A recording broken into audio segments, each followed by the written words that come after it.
I think that sometimes if we learn how to live our faith better and learn how to invite and include others, especially young people, in the life of the church, that there will continue to be some vocations. When a Swiss guard was in distress, Pope Leo the Fourteenth broke centuries of Vatican tradition to help.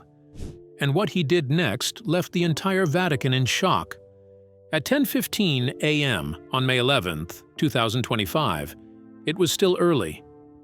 Only 3 days had passed since the Sistine Chapel's chimney had started releasing white smoke, and Pope Leo the Fourteenth had become a name known around the world.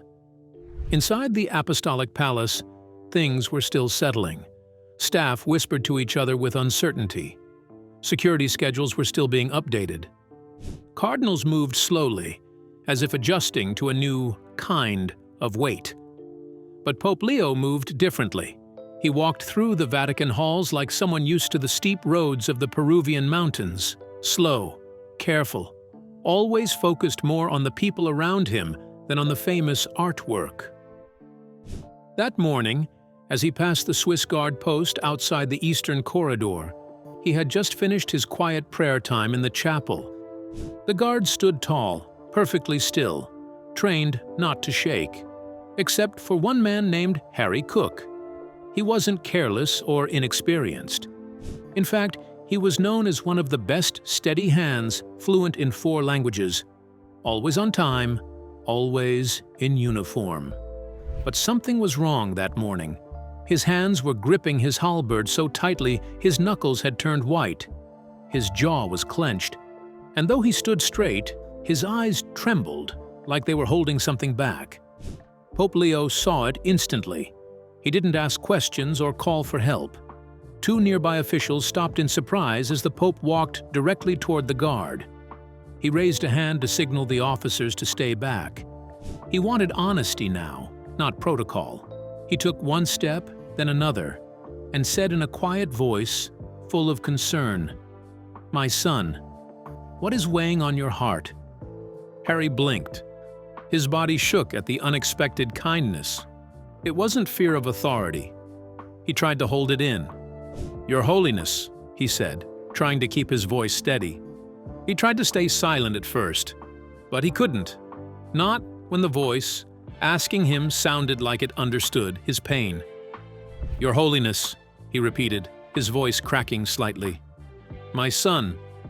He stopped, swallowed hard. "He's gone." Pope Leo shook his head, not confused, but sorrowful. Harry continued, trying so hard to stay composed. His hands were shaking now. "He was taken from our home at night. I don't know how. I'm afraid for his life," Harry said. At this point, the entire hallway was quiet. That moment seemed to last forever. Harry's armor made a soft sound against the marble as his posture wavered just enough to be noticed. He hadn't really breathed since he found his son's bed empty, and now his chest shook. Pope Leo stepped closer. Guards were never supposed to stand too close to the Pope, but he reached out and placed a hand on Harry's shoulder. Steel met leather and linen. Then the Pope remembered something that would change everything. Stay tuned. As Pope Leo looked into Harry's face, he suddenly remembered Peru, 2010, the earthquake, the rescue tents, a young man with a Swiss Red Cross patch sewn onto his backpack and a homemade bandage around his head. Then he said, "Harry." The Pope's eyes were sharp, but his voice was calm. Harry looked up, confused. How did this Pope know his name? "You were there, Chicago," Pope Leo said. "The school collapsed. You gave me a shovel." Harry blinked, like someone had opened a door he had locked away long ago. Slowly, he nodded. "I was a volunteer back then," Harry said quietly. "After my wife died, I had nowhere else to go." His throat tightened. She died giving birth to Joseph, the same son who was now missing. At first, Pope Leo said nothing. The silence spoke for him. He kept his hand on Harry's shoulder. Then he finally said, "She gave life, and she gave you life. We won't let that life be taken now." At that moment, there were no titles, no robes, no authority, just one father listening to another, one grieving, one understanding. All rules faded beneath the golden ceilings of the Vatican Palace. Pope Leo refused to walk away. Instead, he stood beside a soldier who was breaking apart inside his armor. Before he became Pope, Robert Provost was a missionary in Chicago, Peru. And the night the earth shook, it didn't do so gently. Just after 9:41 p.m. on January 13, 2010, a 6.6 magnitude earthquake hit the town. Hospitals cracked open, homes made of clay bricks fell, school buildings were crushed under broken concrete and metal roofs. After the storm had stopped, there was silence and then digging. Father Robert was one of the first to arrive.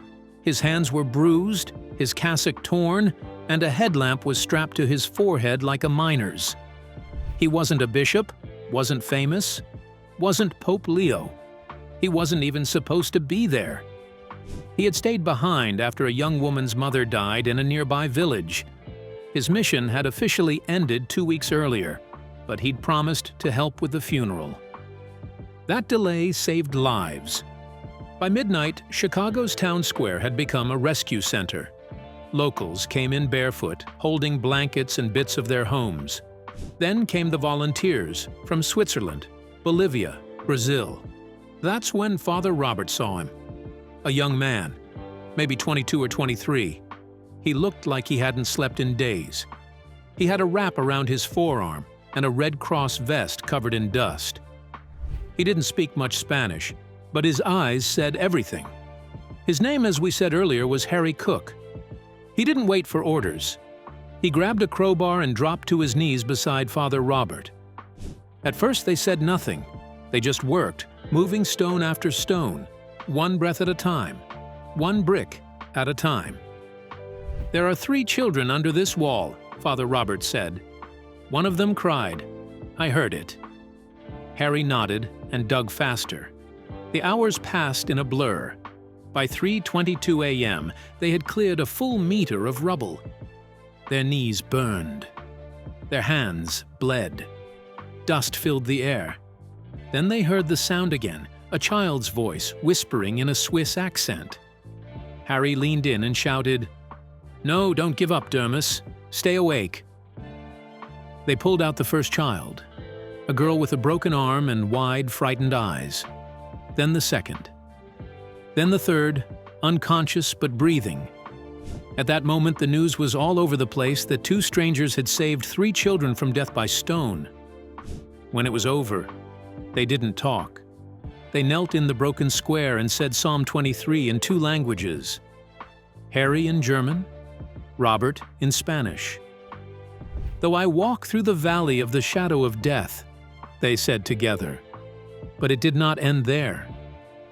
They kept working the next day, and the next. They moved bodies, set up food stations, cleared rubble, prayed with grieving mothers. For 12 days, they shared the same cot, the same water, the same pain. One night, while sitting by a fire made from broken furniture, Harry opened up. "My wife died giving birth to our son in Geneva," he said. "Her name was Joy." He looked away from the priest and into the flames. "I came here to forget, but all I do here is hold the dying." Father Robert placed a hand on his shoulder. "You're not running away," he said. "You're walking through it, and God walks there too." Harry cried that night, not loudly, not like someone breaking apart, but like someone who had held a river inside for too long. Father Robert didn't quote poetry or preach. He just stayed beside him until the tears stopped. By January 26th, the last rescue tent was taken down. The foreign teams were thanked. The roads were cleared. And when it came time to part, they didn't speak. No big goodbye. But before they separated, Robert pressed something into Harry's hand, a small wooden cross carved from the ruins of a destroyed chapel. "Hold this," he said. when you feel like your faith is gone. And remember, sometimes salvation looks like two dusty men carrying stones. They never saw each other again. Not until May 11th, 2025, when one of those men stood trembling in a guard's uniform, praying for a miracle, and the other wore the white cassock of Pope Leo the 14th. Now, on the morning of May 11th, 2025, after Harry ran out of words, Pope Leo the 14th made a surprising choice. He didn't call the Secretary of State. He didn't send Harry to the army or to the Vatican's legal office. Instead, he looked Harry in the eyes, his friend, a grieving father, and said quietly, "We'll do whatever it takes to find him.